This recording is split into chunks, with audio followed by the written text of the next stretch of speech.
یا مربت بھی اس مادہ سے ماخوذ ہے۔ کمال انسانیت سے بھی اس لفظ کو سمجھایا گیا ہے۔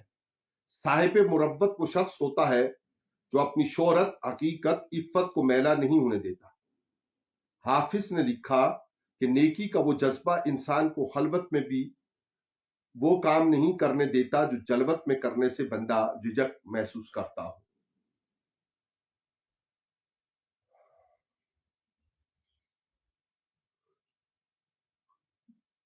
صفا اور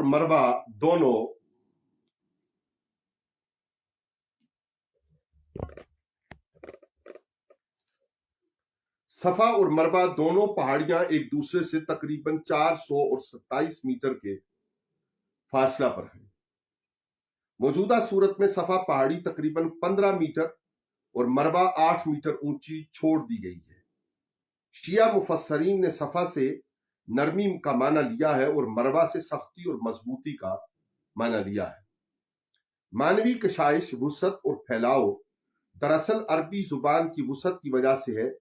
اسے استفاد سے تعبیر نہیں کرنا چاہیے بلکہ فصاحت اور بلاغت سے معبر سمجھنا چاہیے۔ ازرقی نے تاریخ مکہ میں ان پہاڑیوں کی طرح پہاڑیوں کے ناموں کو بھی قدیم الاصل جانا ہے۔ شاعر کی بحث۔ شاعر شاعرہ کی جمع ہے اور اس کی اصل شعر ہے۔ یہ لفظ باب کرم اور نثر دونوں سے استعمال ہوتا ہے۔ زیادہ تر معانی نثر سے آتے ہیں۔ زبیدی حنفی اور راغب اصفہانی نے اس کے 15 مصدری معنی کا ذکر کیا ہے۔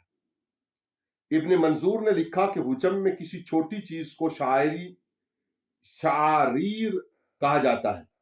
ککڑی اگر چھوٹی ہو تو اسے شارورہ کہہ دیتے ہیں۔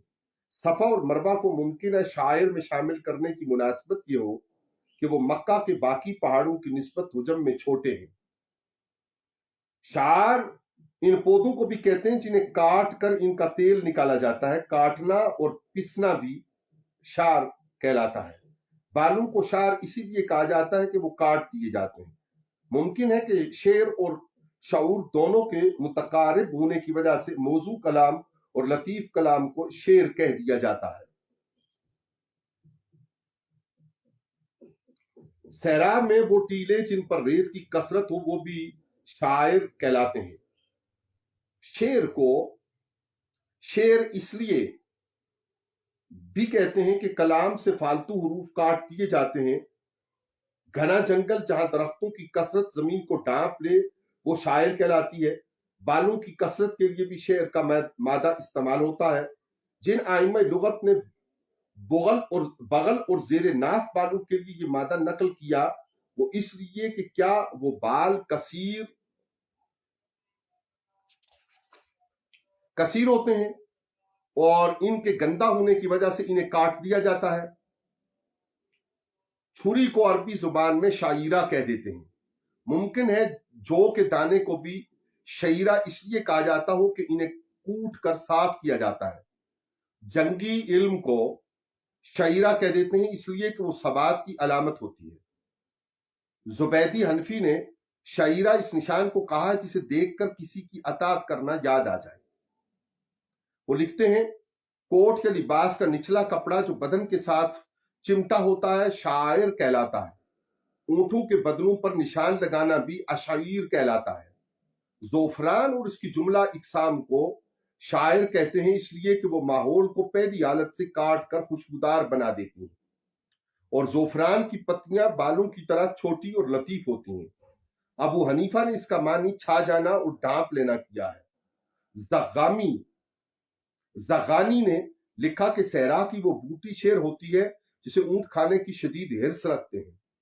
ابن منظور نے لکھا کہ درختوں کی چوٹیاں مشاعر کہلاتی ہیں۔ لطیف اور گداز ہونا بھی شعر کے مفہوم میں سمجھا گیا ہے۔ جگہ جہاں قربانیوں کے جانور ذبح کیے جائیں ناخن کے نیچے کا گوشت اشعر کہلاتا ہے۔ شعیر اس شخص کو بھی کہہ دیتے ہیں جو دانا اور ذہین ہو۔ ائمہ لغت نے شعور کا معنی لکھا کہ یہ عقل کی وہ قسم ہے جو انسان کے دل میں عمل کی تحریک پیدا کرے۔ شعر میں معنوی ارتقا ہوتا ہے، استدبار نہیں ہوتا۔ شعیر کا معنی منظم انداز میں پھینکنا بھی ہوتا ہے۔ زلفیں دراز رکھنے والے شخص بھی شعیر کہلاتا ہے۔ یہ مقالہ تیار کرنے میں ان کتب سے استفادہ کیا گیا۔ لغت کی تمام کتب میں استفادہ کرتے ہوئے شاعر اور شعر، شعور اور شعر یا مشاعر کے مندرجہ ذیل معنی متعین کیے جا سکتے ہیں۔ اچھا، جن کتب سے استفادہ کیا گیا ان کی فہرست آگے الگ سے دی گئی ہے، ہم اس طرف نہیں جا رہے۔ ذیل کے معنی متعین کیے جا سکتے ہیں، کیا کیا؟ پہلا، نشانی یا نشان، عقل اور سوچ کو تیز کرنے والی چیز۔ تیسری، محسوسات میں اتر جانے والا وسیلہ۔ چوتھا، جنگی نشان جو بہادری کی داستان بیان کرے۔ پانچواں، موزوں کلام جس میں شعور کی بالادستی ہو اور وہ کلام موزوں بھی ہو۔ چھٹا، جو کے دانے۔ ساتواں، گھنے درخت۔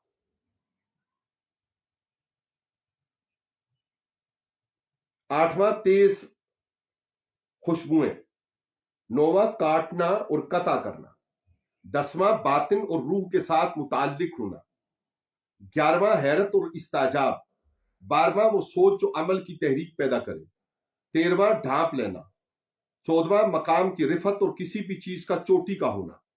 پندرہواں، اقدار عالیہ کی حفاظت۔ سولہواں، کسی عظیم مقصد یا زمانی لحاظ سے تاریخیت کی علامت۔ سترہواں، گہرے جذبوں کی رسائی۔ اٹھارہواں، لطیف خیالات کے لطیف اظہارات۔ انیسواں، اشاروں میں دینی وسعت کو سمو دینا۔ بیسواں، ذہین ہونا یا فتین ہونے کی علامت۔ اکیسواں، ایسی چیز جس کے پیچھے قوت شعور اور تاریخ ہو۔ بائیس، ایسی علامت جس سے زندگی کا قبلہ درست کر لیا جائے۔ تیئیس، عطات اجاگر کرنے والا نشان۔ چوبیس، دقیق معانی تک رسائی۔ پچیس، وہ چیزیں جو بڑی خوبصورت ضرورتیں پوری کرنے والی شخصیات سے وابستہ کر دیں۔ چھبیس، وہ جن کے بغیر افکار بے معنی رہیں۔ ستائیس، انسانی منفعت۔ اٹھائیس، ظاہر سے زیادہ باطن میں کسی معنی کا بلیغ ہونا۔ انتیس، موزونیت اور حسن کی علامت۔ تیس، افکار عالیہ کی پہچان۔ انتیس، موزونیت اور حسن کی علامت۔ تیس، افکار عالیہ کی پہچان۔ اکتیس، گندی اور اچھی چیز کے سامنے آنا اور پھر اچھی چیز کی طرف رجحان کا مؤثر ہو جانا۔ بتیس، جو کے دانے کی طرح امراض میں شفا کا ذریعہ بن جانا۔ تینتیس، باحوالہ ہونا۔ چونتیس، ایسا نشان جس کا احترام کیا جائے۔ پینتیس، بغاوت کو روکنے والے ذرائع اور سرچشمے۔ چھتیس، اللہ کی پہچان کا سرچشمہ ہونا۔ سعی کی شرعی حیثیت۔ آیہ کریمہ نے بتایا کہ صفا و مروہ کے درمیان سعی کرنے میں کوئی گناہ نہیں۔ جناح کا معنی گناہ ہوتا ہے۔ اسلوب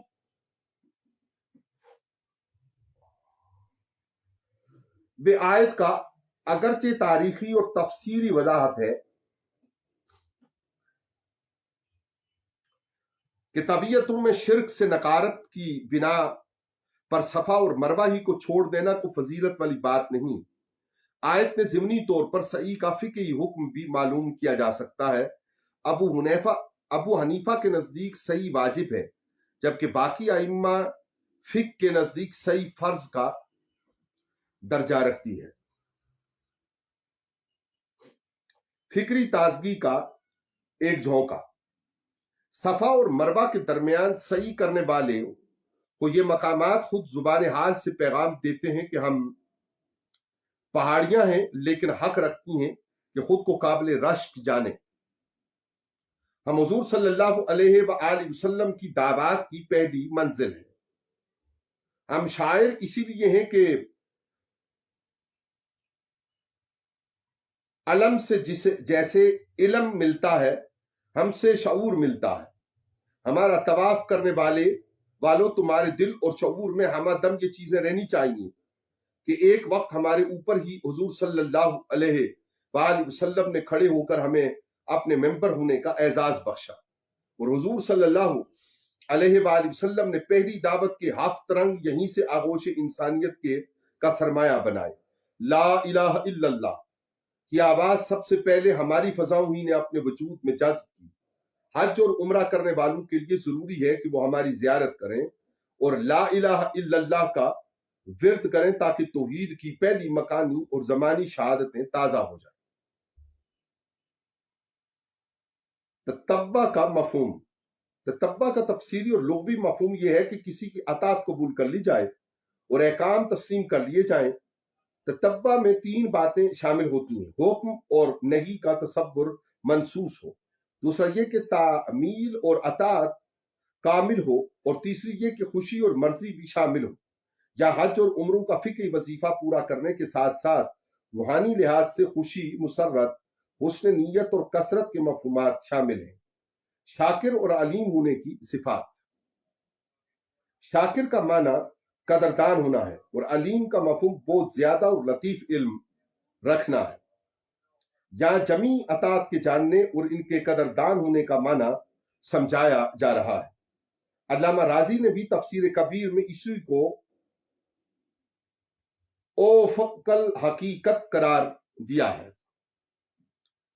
ترجمہ اگلی آیت کا اور اس کے تفسیری کلمات۔ یقین رکھیے کہ وہ لوگ جو ہماری نازل کردہ روشن دلیلوں اور واضح ہدایات کو چھپاتے ہیں، اس کے بعد کہ ہم نے لوگوں کے لیے انہیں خوب وضاحت سے کتاب میں بیان کر دیا ہے، ایسے لوگوں پر اللہ کی لعنت برستی رہتی ہے، اور جو بھی لعنت کرنے والے ہیں وہ ان پر لعنت ہی کرتے رہتے ہیں۔ آیت کا شان نزول۔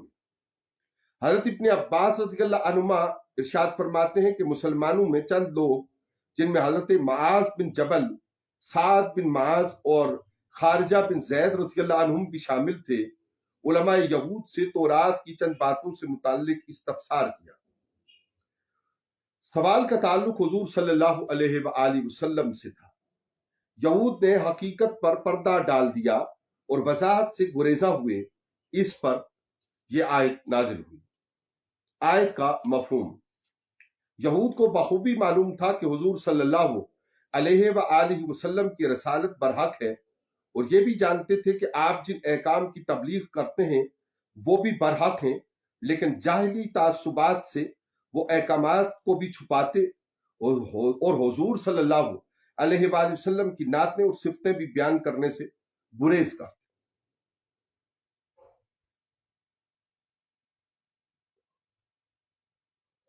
وہ سوچ نہیں پا رہے تھے کہ اللہ کی منزل کتاب اور نور کا صحیفہ قرآن حکیم سورج کی روشنی کی طرح سب کچھ بے نقاب کر دینے والا ہے۔ قرآن مجید مریض ذہنوں کی نشاندہی کر رہا ہے اور ان کی مذمت کر رہا ہے جو حقائق کو چھپاتے ہیں۔ آیت کا تفسیری عمود قرآنی حقائق، احکامات اور نبوی مداح کے کتمان کو بیان کرنا ہے کہ یہ جرم عظیم ہے۔ لعنت کیا ہے؟ آیت میں کتمان حق کرنے والوں پر اللہ کی لعنت کی گئی ہے۔ سوال یہ ہے کہ لعنت کیا ہے؟ لعنت پر صاحب تاج نے لکھا کہ لعن کا مادہ رحمت و برکت اور زندگی کی شادیوں سے دور کرنے کے معنون میں استعمال ہوتا ہے۔ اللعین سے مراد وہ لکڑیاں ہوتی ہیں جنہیں انسان لباس پہنا کر کھیتوں میں اس لیے کھڑا کر دیا جاتا ہے کہ فصل کو نقصان پہنچانے والے پرندے اور درندے انہیں دیکھ کر دور رہیں۔ وہ شخص جو اسلامی قوانین، دینی اقدار اور مذہبی شعار سے خود کو محروم کر کے ظلم، سنگ دلی اور تحریکات کفر کا ہمنوا بن جاتا ہے، وہ لعنت کا مستحق ہو جاتا ہے۔ زیر تفسیر آیت بھی ان لوگوں کو لعنتی کہہ کر بے نقاب کر دیتی ہے جو ایمان سوز حرکتوں سے خود کو زندگی کی خوشگواریوں سے محروم کر لیتے ہیں۔ فعل مضارع کا تکرار۔ آیت میں یلعن کا کلمہ 2 مرتبہ لایا گیا ہے۔ قاعدہ یہ ہے کہ فعل مضارع استمرار کے لیے آتا ہے۔ اس اعتبار سے آیت کا مفہوم یہ ہوگا کہ کتمان حق، کتمان صدق اور کتمان نعت کرنے والوں کے پیچھے لعنت ہمیشہ کے لیے پڑ جاتی ہے۔ لوگ ہمیشہ ان کو باعث نفرین اور لعنت سمجھتے ہیں اور اللہ انہیں ہمیشہ کے لیے دھتکار دیتا ہے۔